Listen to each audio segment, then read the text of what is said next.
அனைவருக்கும் வணக்கம். Welcome to Lotus NEET biology Tamil YouTube channel. நம்முடைய யூடியூப் சேனலில் நம்ம இன்றைக்கி பார்க்க போகிற video PGTRB exam result publish பண்ணிட்டாங்க.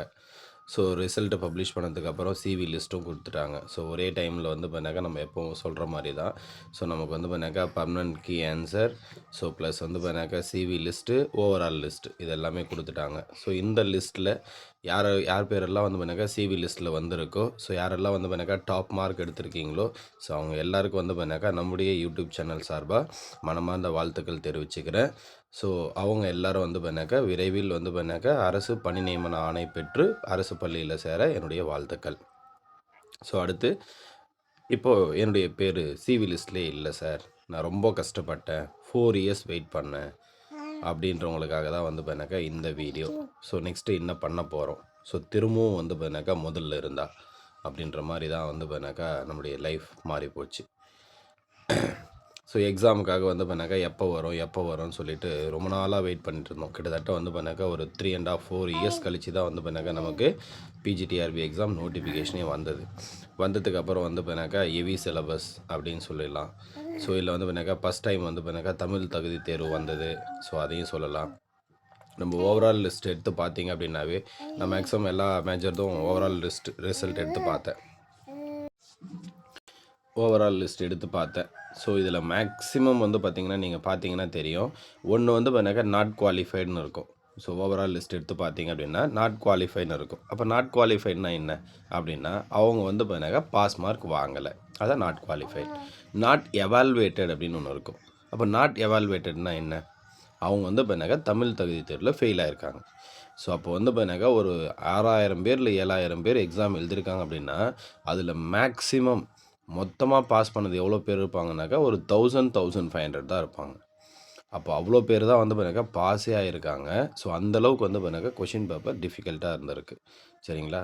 அதே மாதிரி தமிழ் தகுதி தேர்வு நிறைய பேர் வந்து பண்ணாக்கா கேர்லெஸ்ஸாக வந்து பண்ணாக்கா படிக்காமல் விட்டுருக்காங்க. அதனால வந்து பண்ணால் நிறைய பேர் தமிழ் தகுதி தேர்வு ஃபெயில் ஆகிருக்காங்க. அடுத்து நம்ம என்ன பண்ணணும்? இப்போது கொஷின் பேப்பர் கஷ்டமாக இருந்தது, ரிசல்ட்டு இதெல்லாம் விட்டுருங்க. நெக்ஸ்ட்டு என்ன பண்ணணும்? நம்முடைய மோட்டிவேஷன், நம்முடைய எய்ம் என்ன அப்படின்னு ஃபஸ்ட்டு வந்து பண்ணாக்கா பார்க்கணும். நீங்கள் ஃபஸ்ட்டு பண்ண வேண்டியது வந்து பண்ணாக்கா உங்களுடைய கொஷின் பேப்பர் பத்திரமா வச்சுக்கோங்க. யாரெல்லாம் வந்து பண்ணாக்கா சிவி லிஸ்ட்டில் என் பேர் இல்லைன்னு நினைக்கிறீங்களோ, உங்களுடைய கொஷின் பேப்பரை எடுத்து வச்சுக்கோங்க. ப்ளஸ் வந்து பண்ணாக்கா இப்போது நேற்று பப்ளிஷ் பண்ணியிருக்கக்கூடிய அந்த பர்மனன்ட் கீ ஆன்சர் அதையும் வந்து பண்ணாக்கா டவுன்லோட் பண்ணி ஆன்சரை மார்க் பண்ணி வச்சுக்கோங்க. எந்தெந்த யூனிட்லேருந்து எத்தனை கொஷின் எடுத்திருக்காங்க அப்படின்னு சொல்லிட்டு டீட்டெயில்டாக அனலைஸ் பண்ணுங்கள். எந்த இடத்துல நீங்கள் மிஸ்டேக் பண்ணியிருக்கீங்க அப்படின்னு சொல்லிட்டு செக் பண்ணுங்கள். அந்த கொஷினுக்கான மெட்டீரியல் எல்லாம் உங்கள்கிட்ட இருக்கா அப்படின்னு ஃபஸ்ட்டு செக் பண்ணுங்கள். சரியா? இதில் எல்லாமே நம்மளது என்ன மைனஸ் இருக்குது, நம்ம ஒழுங்காக படித்தோமா, படித்தோம் அப்படின்னு எடுத்துட்டா டெஸ்ட்டு எழுதி பார்த்தோமா, இல்லை, அப்போது அது மைனஸ். அப்போ என்னென்ன மைனஸ் எல்லாம் எழுதி வைங்க.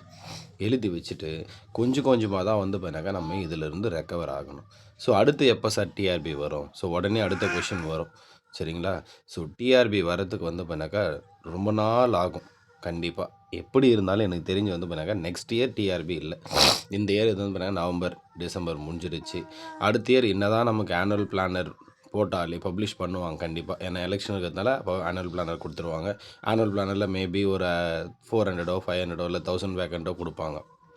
என்ன தான் நம்ம 1000 வேக்கண்ட்டே கொடுத்தாலையும் நெக்ஸ்ட் இயர் எலெக்ஷன் முடிஞ்சு, சரிங்களா, அவங்க எல்லாம் பதவியெல்லாம் ஏற்றுக்கிட்டு எந்த பார்ட்டி வந்தாலையும் பதவியெல்லாம் ஏற்று முடிச்சுக்கிட்டு அவங்க வந்து பண்ணாக்கா செட்டில் ஆகிறதுக்கே வந்து பண்ணாக்கா ஆகஸ்ட் மந்த் ஆகும். June, July, August. அதுக்கப்புறம் வந்து பண்ணாக்கா நோட்டிஃபிகேஷன் வருமா அப்படின்னா அது கண்டிப்பாக கொஷின் மார்க் தான். நெக்ஸ்ட் இயர் இல்லை, 2026 இல்லை, 27 வரத்துக்கு தான் நிறைய பாசிபிலிட்டிஸ். அப்போ நம்ம என்ன பண்ணணும், திரும்பவும் வந்து பண்ணாக்கா ஒரு 2-3 இயர்ஸ் வெயிட் பண்ணணும். இப்போது போட்ட மாதிரி வந்து பண்ணாக்கா ஸ்பீடாக வந்து வருமா அப்படின்னா அதுவும் டவுட். ஏன்னா எலெக்ஷன் இருக்கும்போது தான் வரும். எலெக்ஷன் இல்லை அப்படின்னாக்கா ரொம்ப ஸ்லோவாக தான் வரும். அப்போது யாரெல்லாம் வந்து பண்ணாக்கா டெட் எக்ஸாம் பாஸ் பண்ணியிருக்கீங்களோ, அவங்கெல்லாம் வந்து பண்ணாக்கா உட்காந்துட்டு யூஜிடிஆர்பிக்கு படிங்க. சார் நான் வெறும் வந்து பண்ணாக்கா பிஜிடிஆர்பி மட்டும் தான் டார்கெட் பண்ணுறேன் அப்படின்னா, நீங்கள் பண்ண வேண்டியது உங்களுடைய சப்ஜெக்ட் நாலேஜை இம்ப்ரூவ் பண்ணிக்கோங்க. புக்ஸ் எல்லாத்தையும் கலெக்ட் பண்ணுங்கள். சரிங்களா? முயற்சியை மட்டும் கைவிட்டுடவே கூடாது. நமக்கு இன்னும் வந்து பண்ணாக்கா ஒரு 2 இயர்ஸ்ன்னு சொல்கிறேன். மேபி வந்து பார்த்தீங்கன்னாக்கா நெக்ஸ்ட் இயர் எண்டுலேயே கூட நமக்கு எக்ஸாம் வரலாம். எலெக்ஷன் முடிஞ்ச உடனே அதே அந்த சூட்டோட சூடாக வந்து பார்த்தீங்கன்னாக்கா இன்னொரு எக்ஸாம் மேபி வரலாம். வந்தது அப்படின்னா அகெயின் நம்ம எந்த தப்பு பண்ணக்கூடாது. என்னென்ன தப்பு பண்ணோம், எப்போ நோட்டிஃபிகேஷன் வரும் எப்போ நோட்டிஃபிகேஷன் வரும்னு வெயிட் பண்ணுறதுமே தவிர படித்தோமா அப்படின்னா கண்டிப்பாக இல்லை. எல்லாத்துக்கான நோட்ஸ் நம்மக்கிட்ட இருந்ததா? அதுவும் இல்லை. சைக்காலஜி படித்தோமா? அதுவும் இல்லை. டெஸ்ட் எழுதி பார்த்தோமா? அதுவும் இல்லை. அப்போ நம்மக்கிட்ட இவ்வளோ மிஸ்டேக்கை வச்சுக்கிட்டு நம்ம எப்படி அடுத்த எக்ஸாம் எப்போ வரும்னு சொல்லிட்டு வெயிட் பண்ணலாம்? ஸோ ஃபஸ்ட்டு வந்து பார்த்தீங்கன்னாக்கா பாசிட்டிவ் திங்கிங். அப்போ நம்ம என்ன பண்ணணும் அப்படின்னா, அடுத்து வரக்கூடிய எக்ஸாம் தான் என்னுடைய டார்கெட். அதுக்கு நான் இன்னிலிருந்து வந்து பார்த்தீங்கன்னாக்கா ப்ராக்ரஸ்ஸாக ஒர்க் பண்ண போகிறேன். சரியா? கன்டினியூஸாக ஒர்க் பண்ண போகிறேன். அப்போ நீங்கள் என்ன பண்ணணும் அப்படின்னா, ஃபஸ்ட்டு உங்களுடைய ஸ்கூல் புக்கை தரோவாக முடிங்க. சரிங்களா? 11th அண்ட் 12th நீங்கள் என்ன மேஜரானா இருங்க. ஸ்கூல் புக்கு தான் பேசிக். அதுலேருந்து கொஷினே வரல சார், பரவாயில்ல, வராது போட்டோம். சரிங்களா? ஒரு சில மேஜருக்கு கொஷின்ஸ் வரும், ஒரு சில மேஜருக்கு கொஷின் வராது. உங்களுடைய ஸ்கூல் புக்கை தரோவாக இருந்தீங்க அப்படின்னா உங்களுக்கு சப்ஜெக்ட் நாலேஜ் வந்துடும். ஈவன் வந்து பார்த்தீங்கன்னா நீங்கள் ஹையர் ஸ்டடீஸ் படித்தாலே உங்களால் முடியும். சார் ஹையர் ஸ்டடீஸ்னால் காலேஜ் புக்ஸ் எல்லாம் படிக்கும்போது உங்களுக்கு ஈஸியாக அண்டர்ஸ்டாண்ட் ஆகும். அதனால தான் ஸ்கூல் புக்கை படிங்கன்னு சொல்கிறேன். அதே மாதிரி இன்னும் ஒரு சிலர் சரி எனக்கு தமிழ் மீடியம் நோட்ஸ் இருந்தால் தான் என்னால் படிக்க முடியும் அப்படின்னு சொல்லிட்டு ரொம்ப பேர் வெயிட் பண்ணுறாங்க. அந்த தப்பை மட்டும் பண்ணாதீங்க. ஏன்னா தமிழ் மீடியம் நோட்ஸ் வந்து பண்ணாக்கா இப்போ இருக்கக்கூடிய புது சிலபஸுக்கு நாட் அவைலபிள். சரியா? கிடைக்கிறதுக்கான பாசிபிலிட்டிஸே ரொம்ப ரொம்ப கம்மி. அப்படியே டிரான்ஸ்லேட் பண்ணாலேயும் எல்லாருக்கும் எல்லா நோட்ஸும் கவர் ஆகுமா அப்படின்னா அதுவும் தெரியாது. ஸோ இந்த மாதிரி நிறைய இருக்கிறதுல நம்ம என்ன பண்ணணும் அப்படின்னா நம்ம சப்ஜெக்டை வந்து லேர்ன் பண்ணிக்கணும். ஸோ இங்கிலீஷ் நாலேஜை வந்து டெவலப் பண்ணிக்கோங்க. வேறு வழியே கிடையாது. இங்கிலீஷ் மீடியம் புக்கு படித்தா மட்டும்தான் நம்மளால் வந்து பிஜிடிஆர்பி பாஸ் பண்ண முடியும். ஸோ அப்போது நம்ம என்ன பண்ணணும் அப்படின்னா, நீங்கள் வந்து காலேஜ் லெவலில் உங்கள்கிட்ட புக்கு இருக்கான்னு பாருங்கள். இல்லைன்னா அந்த புக்கெல்லாம் வந்து வாங்க பாருங்கள் எல்லாருமே. சரிங்களா? எந்தெந்த புக்லேருந்து கவர் ஆகிருக்கு. ஸோ இப்போது இதுதான் வந்து ரைட் டைம். நீங்கள் வந்து அந்த கொஷின் பேப்பர் அனலைஸ் பண்ணுறதுக்கு ஒரு 1 மந்த் டைம் எடுத்துங்க. எங்கேருந்து வந்திருக்குன்னு பாருங்கள். உங்களுடைய ஃப்ரெண்ட்ஸ், உங்களுடைய சேம் மேஜர் இருக்கிறவங்ககிட்ட டிஸ்கஸ் பண்ணுங்கள். டிஸ்கஸ் பண்ணிங்கன்னா உங்களுக்கு ஒரு ஐடியா கிடைக்கும். ஸோ இப்போ இருந்து அனலைஸ் பண்ணி அதுக்கான புக்ஸ் எல்லாம் கலெக்ட் பண்ணி வச்சுட்டு சைட் பை சைடாக வந்து படிச்சுட்டே வாங்க. அகைன் நான் சொல்கிறதா சிலபஸை வச்சுக்கிட்டு படிங்க. தமிழ் தகுதி தேர்வும் இம்பார்ட்டன்ட், சைக்காலஜி இம்பார்ட்டன்ட், மேஜரும் இம்பார்ட்டன்ட்.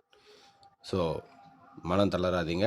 அடுத்த தேர்வில் வந்து கண்டிப்பாக வந்து நம்ம நம்மளுடைய நேம் வந்து டாப் 10க்குள்ளே இருக்கணும் அப்படின்ற ஒரே ஒரு மோட்டிவோட படிங்க.